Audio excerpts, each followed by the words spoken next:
Hi, I'm Marlene DeJesus. I am the Director of Social Emotional Learning here in Agawam Public Schools, and I have two fabulous people sitting with me today who have come to our district to help support our families and our children. They are from Rick's Place, which has a long history of over 13 years providing services and support to children and their families who are grieving.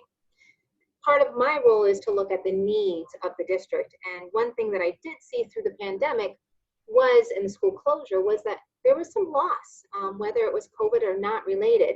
And those that have lost a loved one, maybe prior to the pandemic, some of those feelings came back up for our kiddos and for our families. And so I felt that it was a really strong need to bring in some people who have been doing this for a while and understand how to bring families and children and parents together in a way that helps with that bereavement process. So here I have Rick's Place, and I'm going to let them introduce themselves. Hi everyone, I'm Diane Murray. I'm the Executive Director of Rick's Place. And I'm Therese Ross, and I am the Program Director at Rick's Place.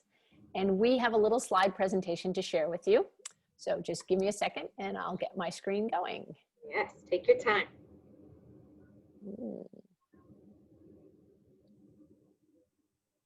Okay, can you see that?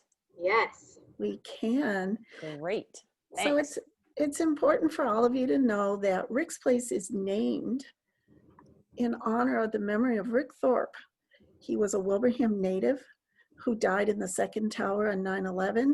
His family and friends banded together. They needed to do something in his memory. And Rick's Place is his legacy. We provide free grief support to children and families from all over Western Mass. We do not have counseling or therapy, but we do have a list of counselors that our families have found to be helpful, and we'd be happy to share that with you.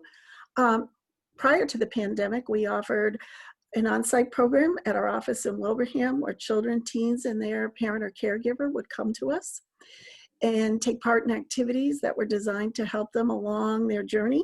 We also went into area schools to offer 8-week-long grief groups. And our team also offers training to teachers and counselors on the impact of grief on students. All of those programs are still in place. We are just delivering them in a virtual model. Great. So through the free peer support that Rick's Place offers, we help kids and their families.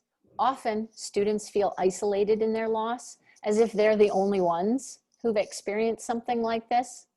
And with the help of our facilitation, we share activities and projects, and kids are together. This is an example of some projects we've done. So we have some special comfort pillows that they made. We've done a project where kids make a support team who's with them, who helps them through their loss. It's important to know that grief is not an illness. It's a healthy response to a death.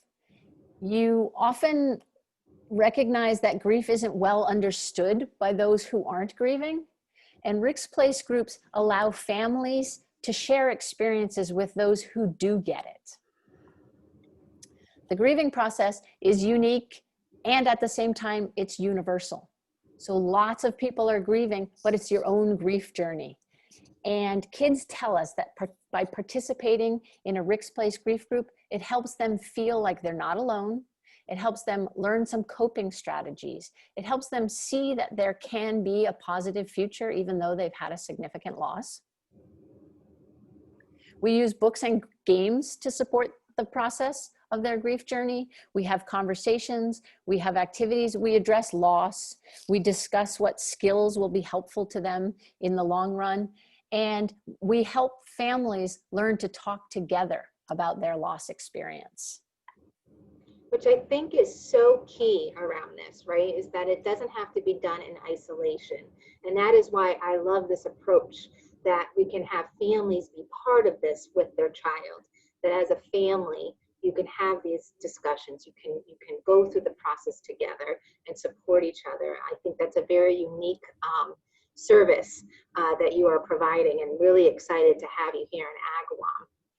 Thank you, Marlene. It's also important for families to know that bereavement programs generally start for families 3 to 4 months following the death of someone significant, and that we are not a crisis program. Feel free to call us if you've experienced a very recent death, and we can give you resources. We're happy to do that, but generally it's 3 to 4 months following a death that families join us. It's also really important for families to let teachers and school administrators know that there has been a loss, or that a child is suddenly rediscovering a loss in a new developmental way, because often administrators and teachers don't know. And we know that unaddressed grief has a negative outcome on kids. And so it is important for families to let schools know. And our school adjustment counselors and our school counselors have a lot of resources and referrals as well, to be able to address that immediate need. But I think that this framework of supporting students and families really provides a different flair of responding to something that, like you said, is universal but unique. Right. And one of the other things we know is that sometimes kids have difficulty talking to their family about the loss because they worry about their grown-up being upset. And so we really try to encourage family conversation where they can be honest about what the different feelings are. And the feelings are roller coasters. They come and they go. They're these waves. And it's important for adults to recognize that it's healthy for kids to be able to talk about their special person. Yes. Well, and we're thinking of doing this in after school time, after, like when people are home from work, and it will be remote. So Right. we will be working out some kinks around that, because we all know what remote is like. It's not always perfect, but I think we have a good idea of how to do this, and be able to really support our families here in Agawam. Well, So we look forward to working with the children and parents and guardians from the Agawam district. I'm so excited to have you guys here. Can you show my information one more time? I know I'm pushing. Let's hope so. Because I want families to know that they can reach out to me and say that they are interested, want to learn more. We haven't developed a group cohort, meaning what age group yet. It all depends upon what the needs will come from people reaching out. And I will let our counselors know that this is available, and they can do a direct referral as well. But please feel free to reach out and contact me and let me know if that's something that you're interested in, and we'll work together to make this happen. We're hoping to start up in the fall, late fall, and we might be doing 1 to 2 groups this year. So really excited to have this happen. Thank you. Thank you.